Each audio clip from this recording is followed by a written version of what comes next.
বলা হচ্ছে 5 ধরনের মানুষ রয়েছে, 5টি স্তরের মানুষ।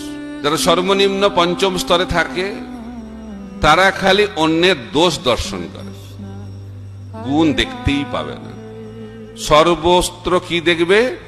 দোষ দেখবে। যেমন সর্বত্র যারা উত্তম ভক্ত পরমাত্মাকে দর্শন করেন, এই 5ম স্তরের মানুষেরা সর্বত্র কি দর্শন করবে?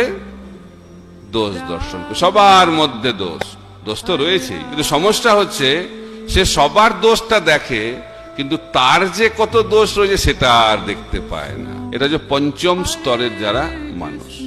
যারা 4র্থ স্তরে রয়েছে তারা দোষ এবং গুণ দুটোই দেখে, কিন্তু আলোচনাটা করে কি নিয়ে? দোষ নিয়ে আলোচনা। তারপরে 3য় স্তরে দোষ এবং গুণ তো সমানভাবে দর্শন করে, 3য় স্তর। আর 2য় স্তরে দোষ এবং গুণ দুটোই দর্শন হয়, কিন্তু গুণ নিয়ে আলোচনা হয়। আর 1ম স্তর, সর্বশ্রেষ্ঠ স্তর হচ্ছে পরমহংস স্তর, যে স্তরে ভক্ত খালি গুণই দর্শন করে। ছিল প্রভুপাদ সবসময় দেখতেন কি করে এই মানুষটিকে, এই ছেলেটিকে, এই মেয়েটিকে ভগবানের সেবায় লাগানো যায়।